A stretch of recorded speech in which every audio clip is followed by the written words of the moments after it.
Welcome everybody to another excellent show of He Said, She Said. If this is your first time tuning in, I go introduce everybody. My right hand woman right here, who's calculating and formulating on her phone right now. We got the beautiful, intelligent Miss Chrissy J. Go introduce yourself for the people real quick. What's going on, everybody? If you don't know me now, you know I'm Chrissy J.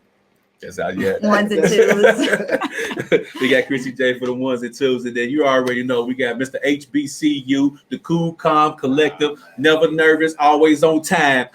JT, go introduce yourself. Hold on, what you say? You say always on time. It might have been perfect a little bit with that always on time, but what's up, y'all? It's me, Jarvis, JT, whatever you want to call it. Whatever they want to call it. Yeah, man. So we got a great show today. We have a physician in the building who's going to talk to us and answer some of you guys' questions, as well as answer our own questions that we may have about COVID, the vaccination. Jarvis, you got vaccinated, right? I did. I got the first dose. Okay, you got the first dose. Me? No, my husband got both doses. Okay. I haven't. Her husband got both doses. And I'm just out here naked in these streets because I ain't got nothing. But anyway. I mean, if he got it, I got it. So if he good. Y'all good. Right So now. let me just give you a little bit about our guest who's about to come onto the stage. Dr. Jai Gilliam. He's from Indianapolis. He graduated in Kentucky College of Medicine. He has more than 20 years of experience. He is currently a physician at Central Baptist Hospital. But you know what? Enough about me talking. I'm gonna bring him to Hold on. What? I gotta cut you off. We're gonna cut. We just went through this. I was gonna let him talk about it. No, I'm gonna put it out there. Then he can go on from there. Hey, well, do your thing. We gotta put it out there. Yeah, he graduated from UK from College of Medicine, but he started at what? Kentucky K-State. HBCU in the house. Putting them physicians out here. HBCU over here. So yeah. HBCU in the building. For those who don't know, Jarvis, he graduated from K-State. Can we get a stroll real quick? Nah, man, y'all can't get that. We can't get it. We can't get a not even a shoulder shimmy. Man, we can't. Hey! but anyways, man, let's go and bring our esteemed guest onto the stage, Dr. Gilliam. Go and say what's up to the people, Dr. Gilliam. What's going on, y'all? K-State in the house. All right. Hey, if the Kappas won't do it, the Alphas will do it. So that's cold. Hey, come on now. Anyway, man. Hey, I'm glad for you guys having me here this evening, and definitely want to capture everybody's attention to coronavirus. And so I heard some statuses back on you. Some of you got vaccinated, some of you haven't. So we'll talk about that later. But definitely want to take questions from the audience about coronavirus, about the vaccines, any questions. My specialty is internal medicine and pediatrics. I am not an infectious disease specialist, but I have a fond in the knowledge of learning infectious disease and vaccines. I'm not a vaccinologist, but I love medicine, okay, and the science behind it. So I'm just ready to talk, and let's just talk. Cool. Yeah. Let's talk a little bit. As you know, Gransbury. She's, as you can see that up on the screen right there. Okay, so, Posky. You got all right. So, okay, let me get back to the. Hey man, that's what this podcast is about, man. Go and have fun with it, man. If you want to stroll, you can go ahead and stroll too if you want to. No, man, we'll stick to the program, man. Okay. So let us know, talk to us a little bit, introduce yourself a little bit more. Let us know how you got into medicine and things of that nature. What led you all the way to Lexington, Kentucky, being from Indianapolis? Yeah, man. Wanting to be a physician has been a lifelong dream. I was in the second grade, actually, when I wanted to become a physician. I wasn't always the stellar student. My mother had a praying mother, obviously, who always gave us direction in our education. But it was a TV show called Different World, which I'm sure. Yeah. So, but no, seriously, Different World captured my eye on what an HBCU could look like, what a historical Black college could offer. And so Lord led me to Kentucky State University in Frankfort. And I was a biology pre-med major there, which opened up the doors to University of Kentucky College of Medicine. And then from that point, I went to Wayne State University, Detroit Medical Center, in Detroit, Michigan. And that's where I did my 4-year residency in combined internal medicine and pediatrics. And so currently, obviously, that brought me back to Kentucky. I'm married to my wife, who's also a professor at Kentucky State University, Dr. Erin Gilliam. And y'all still there? Yeah, we still here. Yeah, okay, my computer went out. Jeez. But anyway, and then I went into private practice actually for about 3 or 4 years. But then in 2008, 2009, that kind of financial issue that we had, the crash of the stock market and stuff. And at that point, I actually got out of private practice and joined Baptist and been with Baptist for about 10 years now. And no regrets, man. It's been a joyous experience. And I love what I do. I love it. Oh, man. So, you got a question?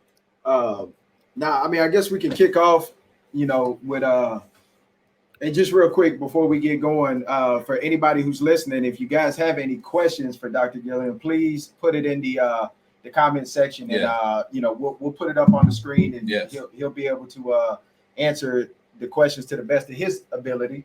But yeah, just to kind of get into the conversation. So, the big talk now is the coronavirus, the COVID-19.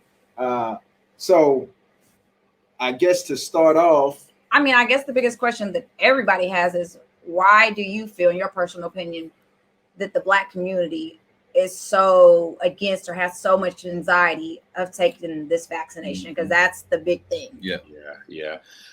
I think one of the things is obviously within our communities and within our culture is a reflection of what the medical establishment has actually meant to us.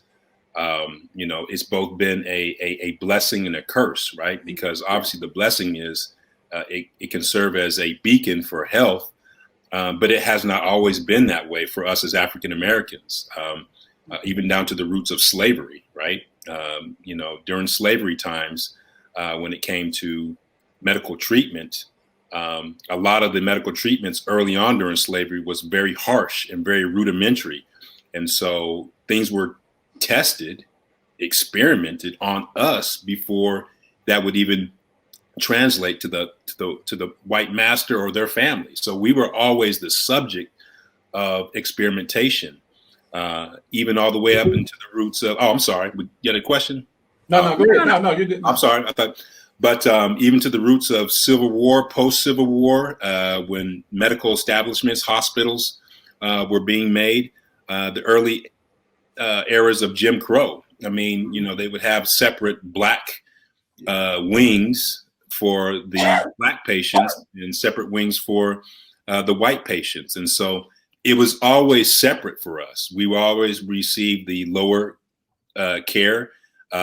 We usually did not get all the necessary advice or recommendations medically. And of course, in the early 1900s, going into 1932, with the Tuskegee experiment. And I can go more into that as well. But a lot of things that we look at the medical community, we frown on it because we don't know which hand we're getting when it comes to medical treatment. So when things get rushed or when things come out as a new product, we're the first ones to be like, now, wait a minute. The last time this came out, you said it was for our benefit. And that has not always been the case. Okay. So just to kind of go back just a little bit. So the origination of the coronavirus, can you kind of talk about that? I know most people have the assumption, and it's probably general knowledge, that it came out of China. Right? Well, go ahead. Go ahead. Well, no, when we talk about the coronavirus, specifically the coronavirus is a common cold virus in itself. And I think when we labeled that or went to the origins of the coronavirus, people didn't take it seriously because it was a common cold virus.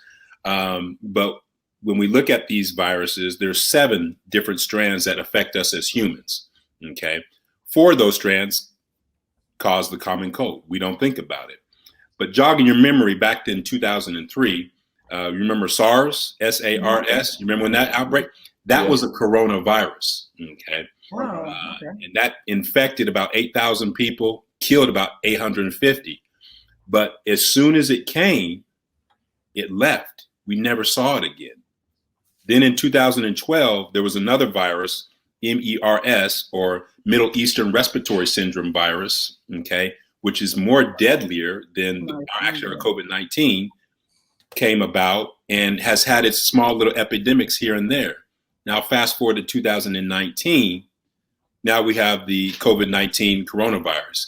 And what's specifically about these viruses, they are zoonotic, okay? And what that means is their origins are of animal in origin, okay? And so 60 to 70% of the things I treat as a patient actually originate from animals. And so the ongoing concerns of the origins of this coronavirus obviously hit the airways and hit society, at least that we know of, early on in Wuhan, China. But it's still debatable right now. There's no necessarily concrete evidence that's where it started in those wet markets. And currently right now, they're investigating that. So it's still kind of debatable right now, but it does raise some eyebrows. Okay. Let's get to one of these Facebook questions real quick. You have Brittany Briscoe. She says, with different strands of COVID coming out, will this vaccine work in protecting people from all strands? Okay. And so with the vaccines, just to tell you, just the two vaccines that are out, specifically Pfizer and the Moderna, I'm only going to talk about those because those are the ones that are under the emergency authorization. Okay. Once you get both doses, okay, the Pfizer is about 2 weeks apart between dose 1 and dose 2. And the Moderna is roughly about 3 weeks apart. And so the way that these vaccines work is the vaccine, the intent is never to give you the disease. That's not how it works. The intent is to expose your body to the protein that's on the surface of the bad guy, the virus, such that your body will build the appropriate immune system to attack it in the event that it does see the bad guy. So we're trying to prep the body for the big day or the big battle, just in case. And so when you take these vaccines, you have to build up your immunity. So with the Pfizer and the Moderna, roughly after the first dose, it's about 50%. And what does that mean when we say the percentages? That is the percent likelihood that you will not come down with symptomatic disease. Okay, so it's very, very important. If you get the second dose of these vaccines, and it's very, very high percentage, this is the first time we've had a vaccine this efficient, is 94 to 95%. 94 to 95% that you will not come down with symptomatic COVID-19. Notice there was no 100. Mm-hmm. Right. So what that means is once you get these vaccines appropriately, there's a small percentage, that you could come down with COVID-19, but most likely if you do, the hope is that you come down with a mild symptom, okay? And so back to the question, just want to illustrate how vaccines work. Currently right now, the big debate is whether the vaccines will cover some of the new strands we're seeing, right? The ones in UK, Europe, Brazil, and South Africa right now. So as of right now, it's showing that there's a possible chance that it is going to cover those strains. Not 100%, it's about 50 to 60%, but the theory is that it will cover it. But once again, this data is only collected in the lab. We haven't seen it in live action in the community right now. So data is still being collected. Okay. Okay. So I know you said with the two different the efficacies of the two different viruses, right? So the Moderna is it 94.1? Yeah, 94.1. Pfizer's 95. Okay. Yeah. Just out of the two, is there one that you would recommend over the other, or do you feel like they are both equally protective, more so? No, and this is the thing about what people have to understand. You're at this stage of the game in the pandemic, you're not going to get your choice of which to get, whether it's Moderna or Pfizer. It's just based on the distribution of the vaccine the entity, the vaccine the display or the vaccine source where they're giving it out depends on what they're actually getting. But whether you get Moderna or the Pfizer, both of them are just as effective. Okay. So I've been hearing, which I've heard it on the news, they're talking about maybe a third or what they would call a booster. Can you elaborate on that a little bit? Yeah. So the way that the messenger RNA works, and I can explain that too, the turnaround to develop these vaccines with the messenger RNA is very, very quick. Okay. So in other words, if a new strand or a different species of bacteria or virus are grown or seen in the community, scientists can come down with the genetic makeup of those viruses or those bacteria, and essentially take that genetic information, convert it into the messenger RNA, and I can explain that too as well, and do it such that they can actually make these vaccines almost in about a 4 to 6 weeks turnaround. Okay. The concern is with these particular strands, and just to demonstrate what I mean by that, I got a good old Rubik's Cube. Okay. So follow me. So when you have a virus, okay, and you see my orange, you see my white, different colors, antibodies only respond to those surface proteins, okay? And that's when your body gets exposed to it. But if you have a mutation, it throws off the antibodies binding to it. So instead of seeing a perfect pattern, you only probably get about 25% bind. But then if you do it even more, let me see if I can demonstrate it, it's only about 50%. But if you get something that's completely disarranged as it mutates, that's the concern when we have these strains that are in the different parts of the world right now, is the fact, will these vaccines be just as effective as that rotation on the surface happens with the viruses? Okay. Well, we're going to take a quick pause. Okay. We're going to take a quick pause in the action. But before we do that, it's right. It's already there. Yeah, it's just, I don't know why. But anyways, we're going to take a quick pause in the action. But before we do that, any local businesses, small businesses, or any business at all want to get some advertisement spots on the show, you can also email us at teamhesaidShesaid@gmail.com. We have some advertising spots for you to get in there, get some commercial time. But before we do that, Jarvis, go ahead. All right. So the first advertisement we have, guys, is To Be Adored, high quality fashion lingerie designed for the real woman who knows that her smile isn't her only sexy curve. Shop www.tobeadored.com, where you will find lingerie sizes small through 4XL.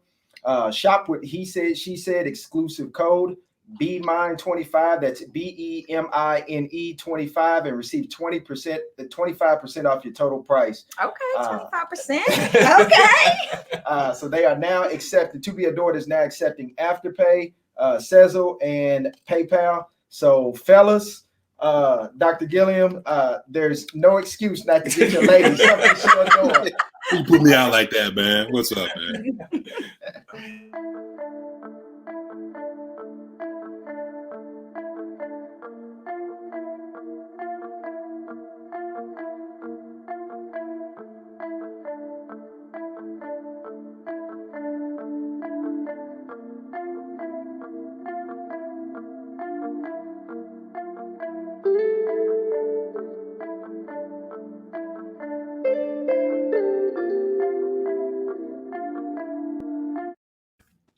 And we are back with Dr. Gilliam talking about vaccination, coronavirus, and HBCU grads and everything in between. I want to talk a little bit about the vaccination a little bit more. With schools starting to slowly get back to normal, do you think it will come a situation where it will be mandatory for the kids to get vaccinated before they go back to school? I have a question about that too. No, it's as of right now, it's difficult to make that assessment.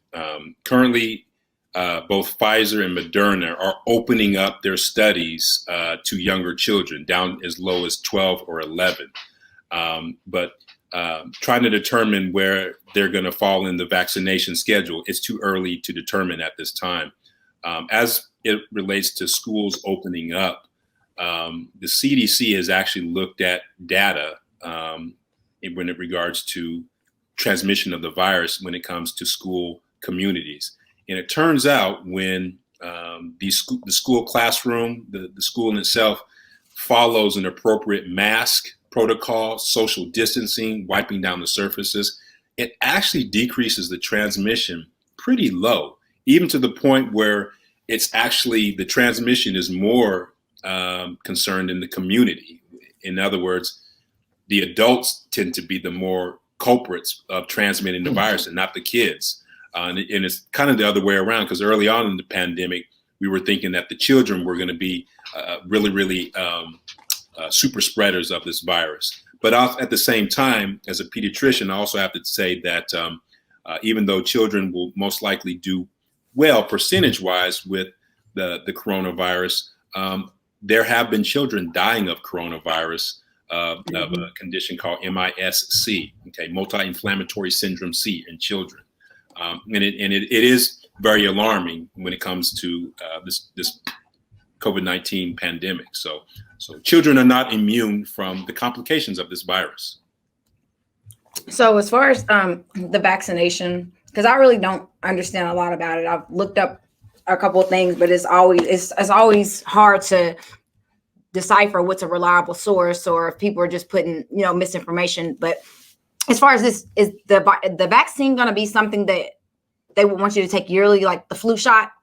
Or are they saying that once they get what do they call it, the herd immunity, that it should kind of shut it down? Or is this something they're looking at, okay, every year you should get vaccinated? Okay. So just to explain that in a nutshell, herd immunity means that the majority of the population has been exposed to the offending agent such that the body has built up some type of protection or tolerance to it, either by natural infection or the vaccination. Okay. And so that depends on the vaccination rate. That depends on how this virus moves throughout the community. It depends on the mutation of this virus. Okay. Looking at the coronavirus from a virology standpoint, it's a common cold virus. Common colds have a seasonal distribution with it. And the coronavirus, some of these coronavirus species, strands, also have that type of pattern. But this is a new virus, right? It's a novel new virus, and obviously it's a pandemic. And so we don't know exactly how that's going to be. As of right now, most likely it looks like there is going to be a annualized vaccine, but we still don't have that 100%. And we can't forecast that right now because we're still collecting data as this vaccine is going out. Okay. Gotcha. One of the questions I wanted to ask, one of the viewers asked, Terry Dunford, he said, wouldn't anybody getting the vaccine now be considered part of the clinical trial based on the fact that they fast-tracked it? Also, shouldn't building up your immune system with natural herbs and vitamins be the most effective way to fight the virus? Okay. So 2 questions about the way the vaccines are done. Okay. So obviously when it comes to Pfizer and Moderna, they've done their own clinical research with these vaccines. But hold on, it just doesn't stop there. Before you even market out a vaccine product or medical product at that juncture, it has to go through different committees. And when it has to do with the vaccine, there are about 4 to 5 different committees that are not related to either insurance company or the pharmaceutical company. In other words, it's a non-biased look at what these vaccines are. Okay. And what the fast track does, and what this, the Operation Warp Speed, it has not sidestepped any safety protocols. Okay. Instead of an extended length, they've done the safety protocols simultaneously. Okay.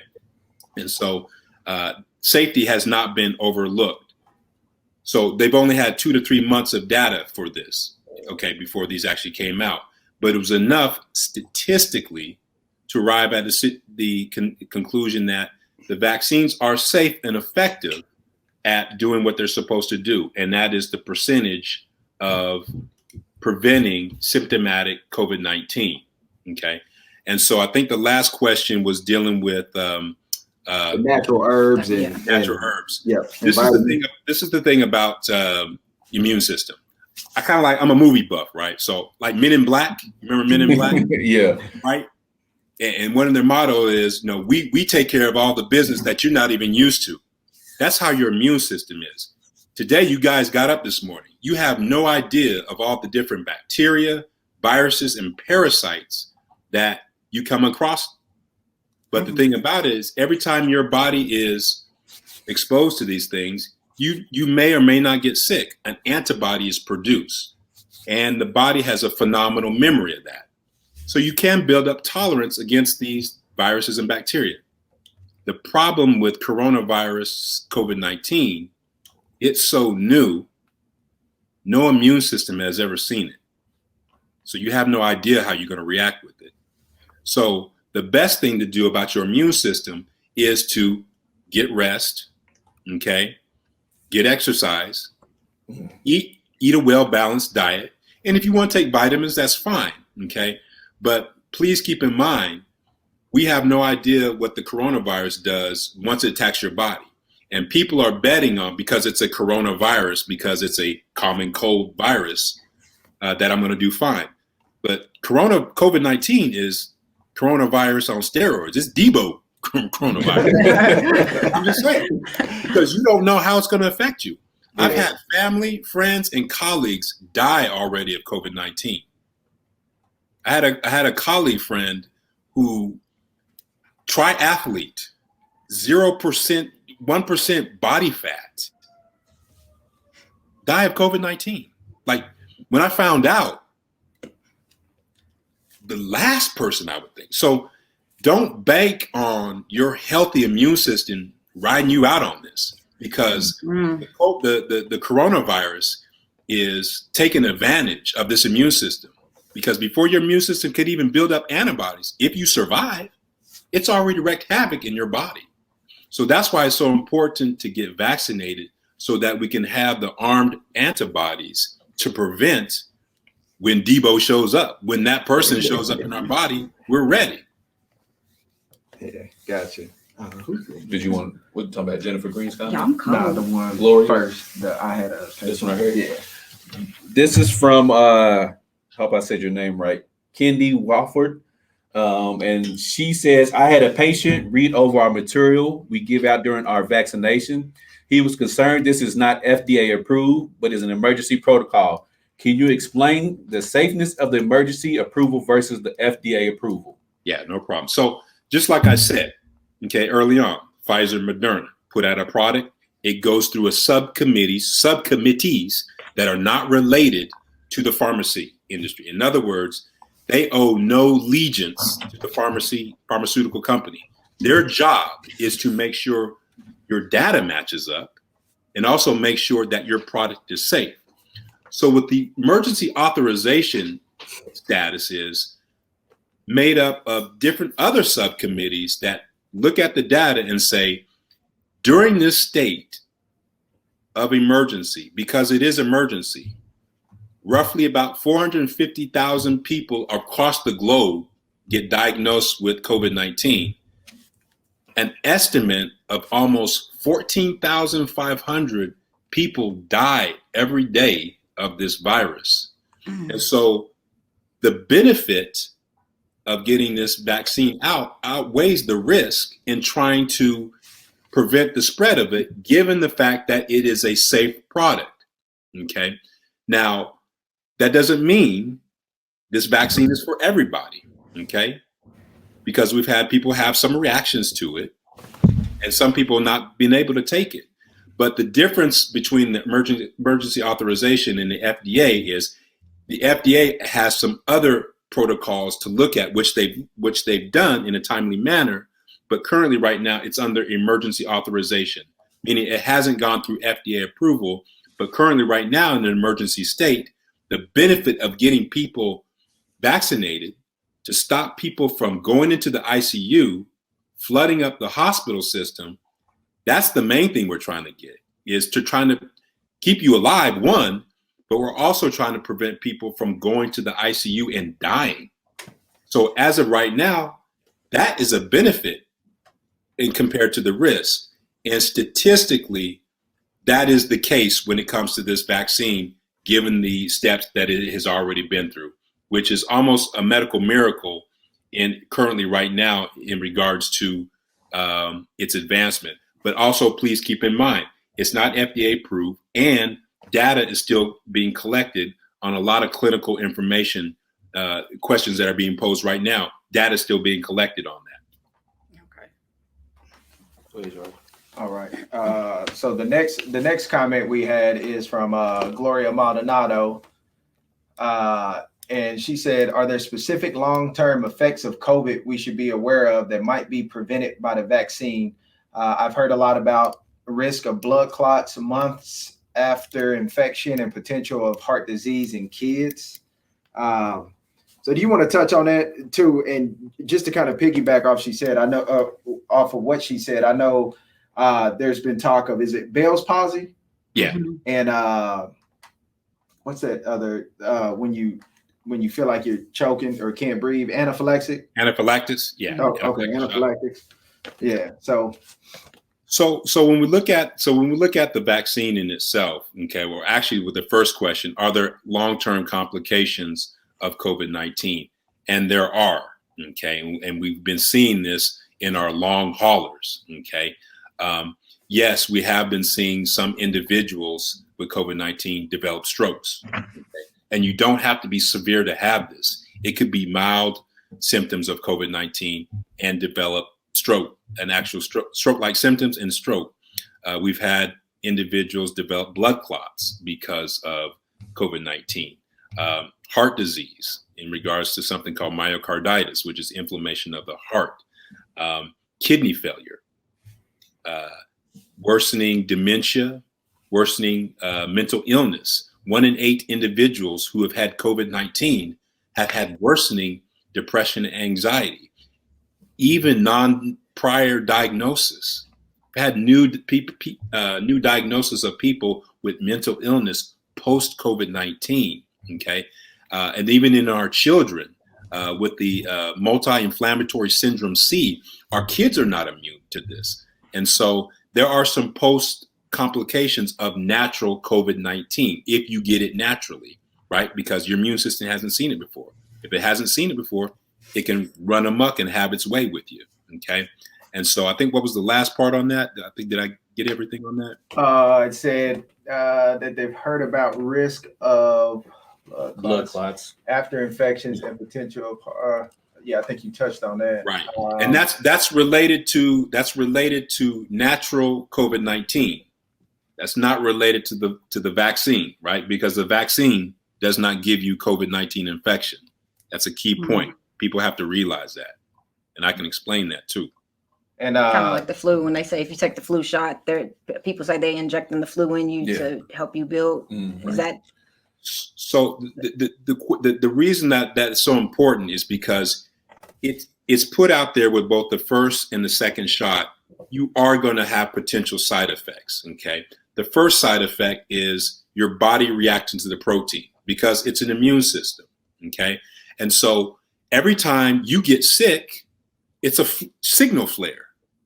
It's basically the body saying, hey, we've been exposed to something and we don't like it. We just need to let you know. And so what we're trying to do is train the immune system, but the immune system only knows what it's supposed to do. So when you get exposed to the protein, okay, in a vaccine, your immune system reacts. And that's when you feel the muscle aches, the sore, you feel like you're coming down. So we didn't give you anything. That's just your immune system reacted. So when we prime the dose, when we prime the immune system, we're exposing the immune system, I always say, to the protein. So I use this as an example as a protein, okay? And so when your body sees this, it says, hey, next time we see that, we're going to get you. We're going to make an antibody to form this. So a few weeks later, it's time to put the immune system back in class. Hey, you guys remember this? Oh, yeah, we remember that. And the antibodies go up.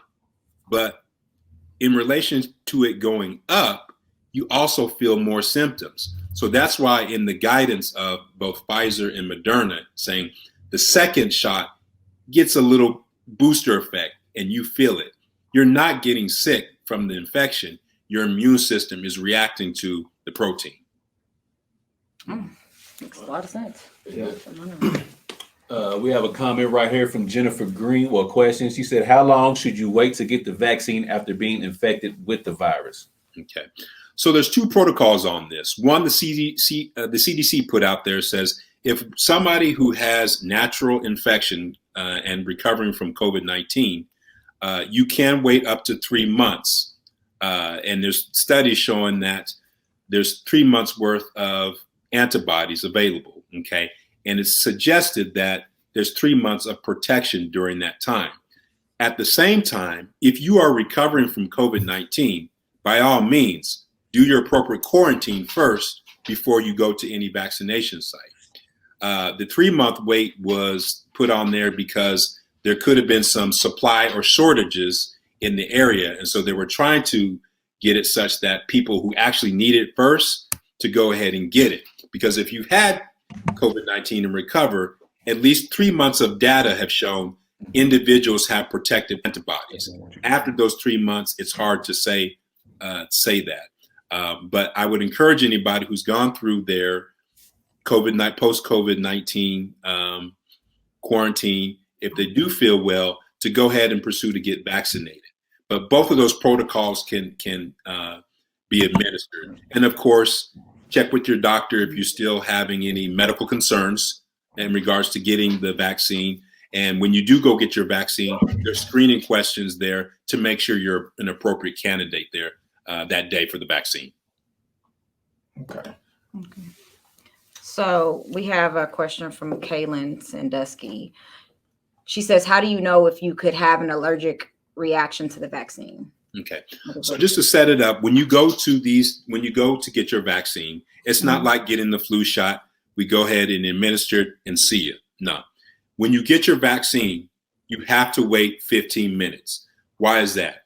Because the studies that have shown right now, or the data that we're collecting currently right now, is the average person that does have an anaphylactic reaction, and an anaphylactic reaction is a potential deadly reaction if it's not reversed in time within the first 10 minutes of the vaccine. People say, well, why does this occur? This is the first time your body has seen this. We don't know how it's going to react. We're trying to train it for the big day in case the big dog comes, that's coronavirus, but we don't know how this is going to react. And so when you get the vaccine, you have to wait for about 15 minutes. If for some reason you got some questions and concerns, not feeling right, they're going to wait for another 15 minutes. So about 30 minutes, if you have not had a reaction to the vaccine, you're good to go. And of course, they have it available, contact lines. If you do have any symptoms over the next few hours, they want you to report that because they're still collecting that data. If somebody does have an anaphylactic reaction, there's medical personnel there ready to react. Yes, they'll give you an EpiPen. Yes, they may give you an antihistamine to try to reverse the process. And yes, you do have to go to the hospital, ER, to be observed. But if you do have an anaphylactic reaction to the vaccine, currently right now, it disqualifies you for that particular vaccine and you cannot get the second dose. Gotcha. Thanks. Wow. All right. Okay. We'll touch on Terry. Yeah. You can go ahead. Okay. So we have Terry Dunford. He said it's more of a statement. He said the reason Black people have a hard time buying into mainstream media reports on this so-called pandemic is because they are still allowing sporting events, et cetera, to take place from high school to professional. And they said COVID deaths worldwide ranked 13th on the WHO, what is it? The WHO list. Okay, the WHO list compared to non-communicable diseases. Why aren't they labeled as pandemics? Why aren't they labeled as pandemics? I'm trying to see the question here. As far as some skepticism on the reporting of the COVID-19, it's one of those things that when we do a pandemic, pan meaning all, every country is affected by this. Okay. There's no, you can make the debate about statistics and whatever, but the reality is all parts of the globe are affected by this. Okay. And if you look back in the history from smallpox to malaria to cholera, there's always been a political drive or struggle with what's going on. And there's always been conspiracies of it. But what's the truth is that when you go to these different cities that are dealing with the influx, talking about to the medical community, are the dead bodies that are not related to other medical issues other than the systems that are affected by COVID-19. And so when we look at those things in a global perspective, I don't know how you can argue all you want to, but the truth of the matter is people are dying. As a testimony, I have lost some family and friends and colleagues, people I didn't even think COVID-19. And by the end of this pandemic, you're going to know somebody who's died of COVID-19 if you don't know anybody currently. So we're trying to get the word out there. I do want to talk to the African American community just a little bit in regards to, Tuskegee experiment and what does this look like? There's been some good transparency when it comes to both the Pfizer and the Moderna. One thing I do want to raise is some transparency in the National Medical Association, which is the NMA. Okay, and the NMA branched out of the AMA, American Medical Association, in 1895. Why do I say that? Because the NMA specifically, when they found out that these vaccines were coming out, they formed a committee of 50 to 60 top professional African Americans in infectious disease, pediatrics, pharmaceuticals, vaccinologists, statisticians, all those to review the data coming out of Moderna and Pfizer. And their main goal was to say the endpoint of these vaccines, is there any complications or issues that would arise in African Americans taking this vaccine? Okay, just to show you, the Pfizer group had roughly 40,000 individuals for this trial. 10% of those were African American. Moderna had 30,000. 10% of those individuals were African American. So roughly 4,000 and roughly 3,000. And what this committee did of African American scientists, researchers from the NMA, they looked at the data for themselves, So the data was there. And what they found to the conclusion is regardless of age, race, ethnicity, BMI, all subjects obtain the exact same amount of protection, that 95, 94%. Why is that important? Because in the Tuskegee experiment, and a lot of things we reflect on as African Americans, treatment was withheld. We weren't in the know on that. We were the subjects of that. This is a pandemic. Ain't nobody going unscathed from this. So it's just not just us. It is the globe. And so when I say that, do the research, do the reading, ask the questions. But my saying that I always share with individuals is we will narrow the disparities. We will bring down the barriers once we ask the questions of the prescription that's given us. And so it's so important about that because the ones that are affected the most are our communities. And it's not because of your blackness. It's not because of your pigmentation. It is because of the revelation of the fractured infrastructure of our healthcare system. From my intro that I just talked about earlier, the unbiased racism, systemic racism that still exists in our healthcare system. We're highest for diabetes. We're highest for obesity. We're highest for asthma. You name it, we're highest. guess what Mr. Corona is playing on? He's playing on those comorbidities, regardless of race. But because of the systemic racism that exists in our infrastructure, it's playing on the outcomes of that, which is the higher incidence of those diseases in us. Okay, I have to make that clear because the medicalization of Blackness is a falsehood. There's nothing wrong with your Blackness. The problem is we have to address the systemic racism that occurs in our medical franchise. Okay, because African Americans are treated differently, and we can discuss the studies that prove that. Okay, so that's so important. I hope I didn't go off on topic on that, man.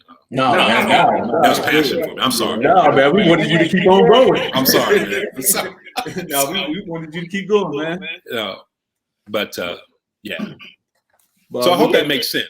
It's so important because it makes sense to me. Yeah, it makes sense because we are affected. We should be the first to consider being vaccinated because of the outcome, because we're affected. And you know, I gotta say one thing about Dr. Kizzy McCormick. Dr. Kizzy, Google her. She's one of the top scientists that helped develop the messenger RNA vaccine for Moderna. And she's very vocal about medical apartheid, about the biases in the system. So why do I say that? Because you have African-American eyes looking at this process all along. I've taken the Pfizer, both doses. I'm hoping that people will share it out there.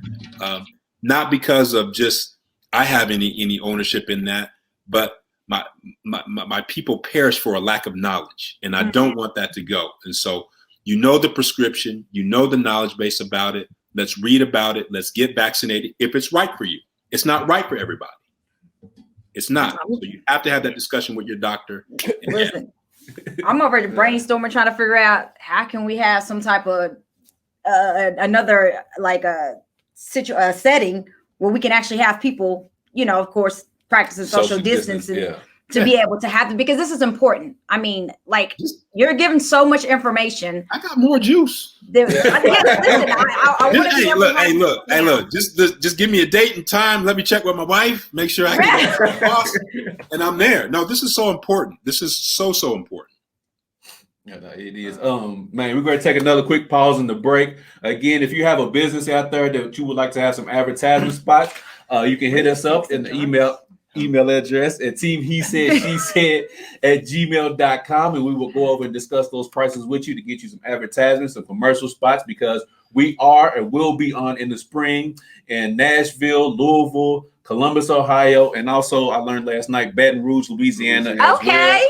Also, the show will be streaming on Fire Stick and Roku on the UrbanTrendsettersTV.com app. So you have no reason why you can't be able to tune into the show. So go ahead and get you some advertisement spot. Jarvis, go and take it away. Read it sexy. Read it sexy, Jarvis. I don't even know how to read it sexy. So I'm going to just say we have To Be Adored, high quality fashion lingerie designed for the real woman who knows that her smile isn't her only sexy curve.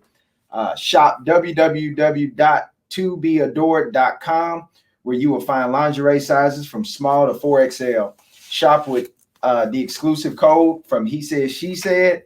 That's BMINE25, BEMINE25, and receive 25% off of your total price. To Be Adored is now accepting Afterpay, Sezzle, and PayPal. So, fellas, ain't no excuse not to get your lady something she adore. Oh, okay. Okay, that was good. Okay.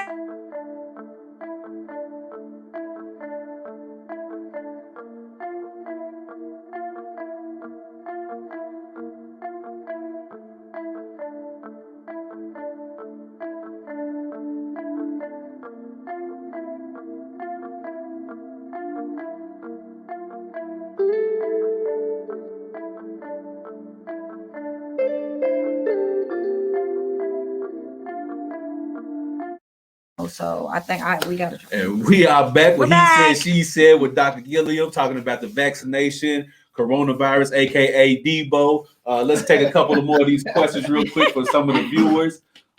We have Stephanie Mouse. She says, "Is it true vitamin D has played a role in defense against the COVID-19 virus?" Yeah, that's an excellent question. And as of right now, we don't have any conclusive protocol to recommend vitamin D. but there's been some very, very strong evidence in correlation with vitamin D deficiency and complications and outcomes of COVID-19. And so look at vitamin D. Vitamin D plays an intricate role in the immune system, okay? And in making the immune system healthier, vigorous. And so won't go into the more the cellular part of it, but there has been some correlation with that.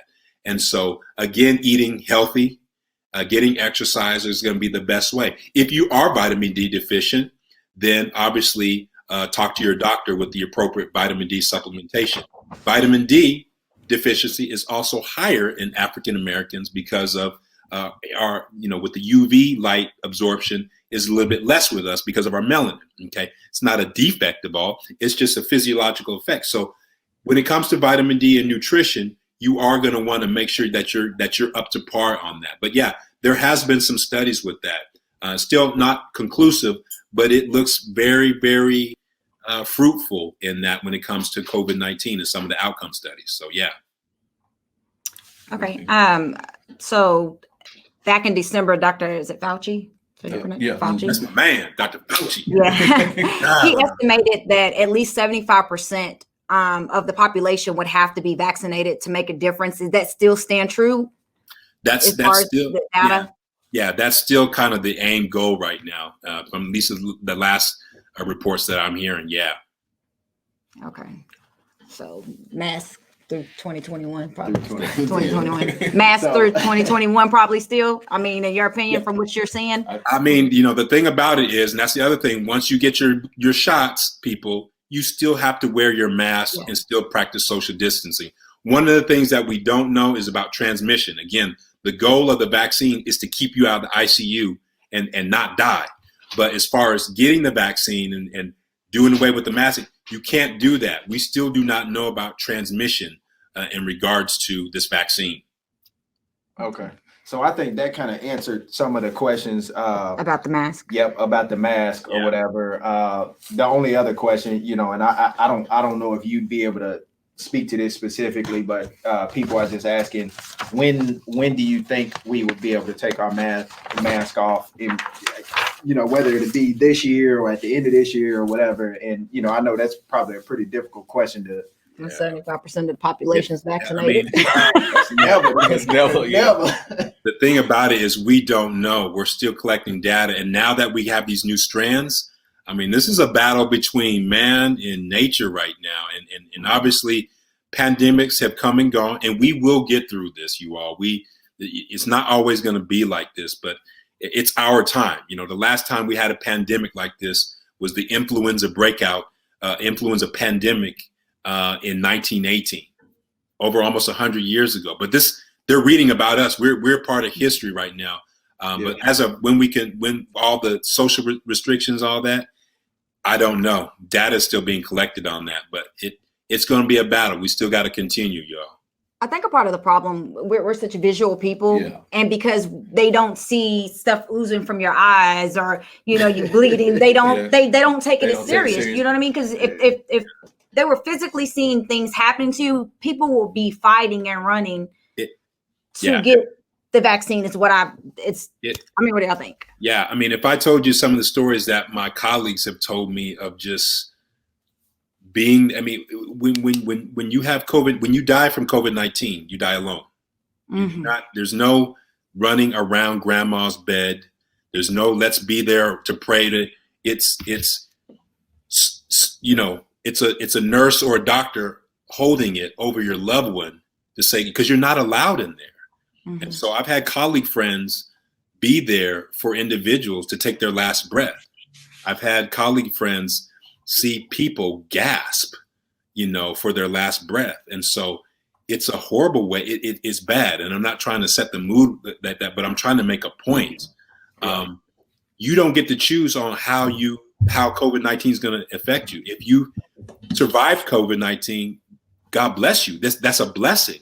But some individuals who didn't take it seriously, when we see articles about this, we see people making their death manifesto on their bed saying, I wish I could have took this. I wish I could have took this serious. It's too late now. Yeah. And there's no do-overs, man. And so I'd rather be proactive than to be reactive. Not on this, man. Hey, Not on the pandemic. be proactive instead of reactive. See, man, and that's the thing that I kind of, for the longest time, I'm a school teacher here. So, they offered it to us and I got the first dose. But still in my head, I was contemplating whether I even want to go back and get the second dose, which I'm scheduled to get next week. But,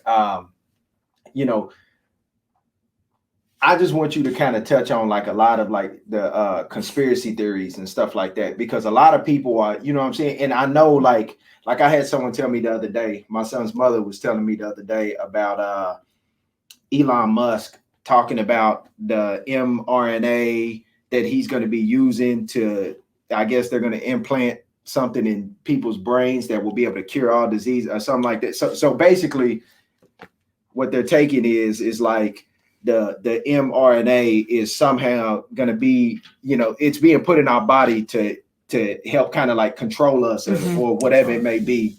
So I know you were talking about it earlier, and I wanted to kind of try to get your input on what you thought of the mRNA in that sense. So yeah, just to kind of go through what messenger RNA is. Okay, so messenger RNA, basically it's a protein sequence, okay? And it's the way our cells communicate to produce protein, okay? So I'm going to give you an example. This is the example, okay? So go to your house. Everybody go to their house, okay? Your house represents a cell. That's it, okay? So there's a gated community and everybody's in their individual houses. The gated community represents your body. Now here comes the mailman delivering the messenger RNA. It's a genetic sequence, okay? So, but the messenger RNA has to be put in a package, right? And so the package is a nanoparticle, but it's made up of phospholipids. It's fat. Why? Because the genetic sequence has to go into the package. But what is that genetic sequence of? It is a message to the cells. You need to develop this protein. What do you mean we got to? Just trust me. Develop this protein. So let's say the package goes to your mailbox and your house is the cell. You go to the mailbox to pick up the package. That's the nanoparticle containing just a protein going into the body. You go take the package into your house and it says it's got an instruction. Go place this to your printer. And let's say your printer is next to your computer. Your computer represents the nucleus of the cell. All your vital stuff is in there. Your social security, your life insurance, your bank information, stuff that you don't want bothered. That's your DNA, okay? But let's say the sequence says, put this in your printer, and you do, and out pops this, a red protein. Now it says this sequence is going to self-destruct in 20 seconds. We'll just say that. Why is that? Because once the protein is produced, your messenger RNA is destroyed. Notice it didn't go to your computer, your nucleus. Gotcha. So it says the instructions to put this on the outside of your house. And so you do. So you just follow instructions. So this protein that was developed in the cell goes outside on the cell membrane. But when it does that, as you go to sleep, let's say you go to sleep, the police officers are patrolling the neighborhood. And when they see this, they say, oh, wait a minute. That's not us. There's something unusual about that on these houses. Wait a minute. Hey, all these houses got these red ball. All these houses receive the messenger RNA to produce this. We got to call this in. So what the immune system does, it develops an antibody to the protein. So the next time coronavirus, if coronavirus comes in and he's got this attached to him, you've already developed antibodies to it, right? Because you saw it before. So the antibodies attack the coronavirus before it has a chance to attack you. That's how messenger RNA works. The messenger RNA does not interfere with your nucleus, your computer. It's degraded, but it's there to produce this protein. Why? Because that was the message. Hey, you guys need to produce this protein in case you see this come through your neighborhood. And so when you have antibodies developed for this, you're ready to battle coronavirus.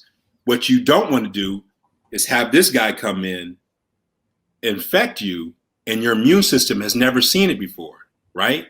Because if coronavirus breaks in your house and you don't have the weapons to destroy it, coronavirus has done ransacked your theater, ransacked the living room, smacked your kids, tore down the done everything, right? And then you said, well, come on, let's call this in. Let's make antibodies in it. Well, that's if you survive, right? Yeah. So that's, in a nutshell, that's how messenger RNA works. I hope that analogy makes sense. Like, are you sure you're not a professor too? Like, right? I love to teach. I love to teach. I love this, man. And I do this with medical students and residents, so I love to teach. So yeah. But that's good that you said that, man, because I think a lot of people, right, like, you know, some people only take the part of, oh, I've had COVID and it wasn't that bad, or whatever. So like you said, yeah, that person could come in your house and he may just take your spoon and your utensil set, or that person could come in and, like you said, and ransack everybody, ransack everything. And what people are looking at is just that one side. And that's what made me get my first dose of the vaccine and just say, I'm going to get it, because the way I viewed it is like, okay, yeah, people are saying like, I don't know what this vaccine is going to do. But at the same time, the way I viewed it is like, okay, I've seen what the COVID-19 can do. Like, yes, I could get it, and I think I'm fairly healthy. But at the same time, I've seen it not do anything to people. Some people just get the sniffles, but then I've seen people that it's killed or that it's really infected, infected and affected pretty bad, to where, you know, you have people that still can't smell 6 months later, still can't taste 6 months later. Yeah.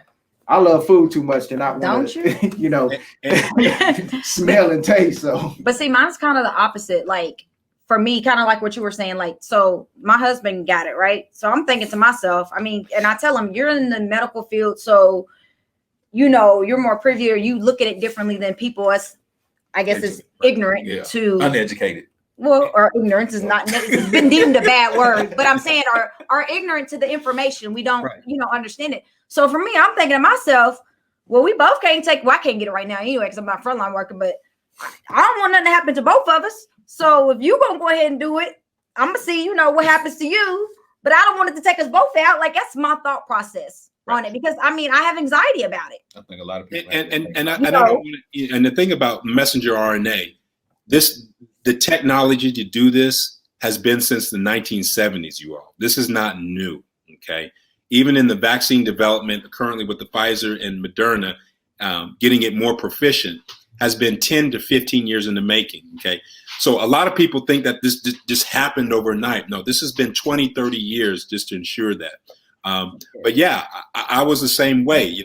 I had my concerns with it, but once I looked at the data and being a healthcare provider, I didn't want that smoke. I didn't. I didn't. And even, even before the vaccine, I didn't want to be a statistic. And there was a reality. I mean, I was going to work, N95, masked up, goggles, everything. How would this affect my family? How would this affect me? I don't know. So I can't make recommendations to others if I'm not willing to do it myself. And especially as African-American, to be transparent with that. And so that's why taking the vaccine, being transparent, and just telling people about it, reading more about it, being educated more about it, and make the decision for yourself. And that's all we ask. But don't do it based on information, falsehoods. Is it going to do this? Read the information there, and it's available there. Yeah, and man, I think that's like a real good point, because to hear somebody tell me, this person said this about that, like, who is? I mean, to me, I just look at it like, yeah, who are they? To, you know what I'm saying? Especially if or you hear people talk about how and a lot of people link it to Bill Gates speaking about it, and does he have some kind of vested interest in it? So what is the the whole ordeal with it? But like, I think that we do have to get out of that mentality of kind of thinking that, and by all means, I'm not pushing for anyone to get the vaccine either. I just think that we have to be logical whenever we come to the table with this type of stuff. And that's why it's good to have you on here. And I'm not saying that to tell any of the viewers that, your word is Jesus, but close enough. You're an actual medical professional.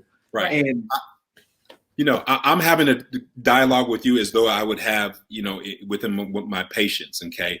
And again, the vaccine is not going to be for everybody. Are there going to be complications of the vaccine? Yes, there are. Okay. Even the immunizations that I give my patients, if you do the literature on there, there have been some complications with vaccines. If you do the history of vaccines with the polio, diphtheria, there have been some dark chapters. But the thing about it is, you have to research for yourself. You have to know, ask the questions, and then make the decision. And so I'm being just transparent with myself and the knowledge that I know, and just hoping that we will look at the data there, make the decision, and encourage to get vaccine, not just because someone told us, but just for humanity's sake, just to get us back to a normalcy. But also look at your own health, look at your own comorbidities, those other things that COVID-19 preys on. You have to think about those concerns there too. I think we're gonna have a to be continued on this with the community. Honestly, how would you say? I'll talk, man. I'll sit there and talk. For sure. Like Dr. J, hey, look, it's 11 p.m., man. We got to let you go, man. But I appreciate you guys having me, though. I really do. Hey, and we're definitely gonna invite you back, because I think it's really good. Like Chrissy was saying, it's really good for this information to get out to the community. Just it's just so much information, and I think the way that you have broke it down and the way you have explained it has, hopefully it's helped some of our viewers. Hope so. Answer some of the questions they had, and like Dr. Gilliam said, still do the research yourself, do all of that stuff, and make the informed decision on your own, but and check with your doctor. If you have further questions about getting the vaccine as it relates to your personal health, please check with your primary care doctor, and they can guide you on that. But yeah, be educated about it, learn about it. Okay. I think it's helping that you're here, and it's not like someone out of reach that they can't relate to. It's like, okay, he's here, he's not going to give us any misinformation that he's personable. Yeah, personable. So that's the biggest thing, is that you're local, and people feel like that they can relate to you more than just seeing, of course, as great as he is, Dr. Fauci on TV, it's not reachable. Right. So we definitely want to try to continue this in another session, but possibly do it on a grander scale. Yeah. So I appreciate you guys letting me have the floor, and to God be the glory and reasonable service, man. So that's send Jarvis the bill. Yes, send Jarvis the bill. Jarvis, you got anything you want to say before we get out of here? Nah, man. I just want to say that I appreciate you coming on, man, taking the time out, man. I know you're probably a busy man, but I appreciate it. To all the viewers out there, we appreciate you guys tuning in. Also from Middle Tennessee, is it Angelique? We appreciate you tuning in from Middle Tennessee. Please share our Facebook, YouTube, Instagram, everything. Thank you very much. Pass it on. Like I've said previously before, I would love to do this on a grander scale. Shout out to my girl tuning in from California. We want to be able to reach as many people as possible. Like you said, because this is a pandemic, this is worldwide. And until we can all get the knowledge that we need to be able to invest into each other and ourselves, it's going to continue the track that it's going. So again, we appreciate you, and we definitely want to do this again. Okay. All right. Well, thanks for having me. I appreciate y'all, man. Before everybody gets up out of here, again, we can't thank you enough, because I don't know if you understand, but we understand the importance of what you've just done. Yes. Not only just explaining the vaccine, but you've explained it to a community who has a lot of doubts and go by a lot of hearsay and don't really know anything about it. And you broke it down to where they can understand, to where now they can do more research because they feel a little bit more comfortable about the possibility of getting the vaccine. Exactly. Now, will they get it? We don't know. But you made them a little bit more comfortable. Like, okay, it might not be as bad as what they are saying it is, and whoever they is. But yeah. And I would encourage, if you guys encourage it, not to just to share that. It's okay to have fears, and it's okay to acknowledge it. As African Americans, it's okay for us. We have a reason to be. Absolutely. I understand. And I appreciate you acknowledging that. Yeah. But make that a reason to seek out the knowledge first before you arrive to conclusion. After you looked at it and made your decision, then that's fine. But let's not let our past scars be the one thing that defeats us during this. Okay, we can learn from it, but let's not let it hinder us. For sure. Again, thank you so much. We'll get in contact with you to try to do a part 2, a session 2, and have you educate and preach to some more people. But everybody tuned in. If you could go like the Facebook page, He Said, She Said Radio. Also go like the subscribe to the YouTube channel, He Said, She Said Talk. If you want to watch previous episodes, go watch it on YouTube. If you like to listen to podcasts, we are available on all podcast streaming platforms: Google Play Store, Spotify, Apple Podcasts. So you can go back and check out previous episodes, and this episode will be on there as well. One last thing before we get out of here. Again, like I mentioned earlier, coming soon, we will be on local TV in Columbus, Louisville, Nashville, Baton Rouge, Louisiana, and also on Urban Trendsetters TV app on Roku and Fire Stick. So, you might see Dr. Gilliam having the same discussion on one of those channels and on Fire Stick and Roku. So this is Q Walker, Chrissy J, and JT. Thank you, everybody, for tuning in. We want you to treat somebody how you want somebody to treat your mama. We out of here. All right. Appreciate y'all. Love y'all, man. Peace. Yes, sir. Love you too, man. Appreciate you.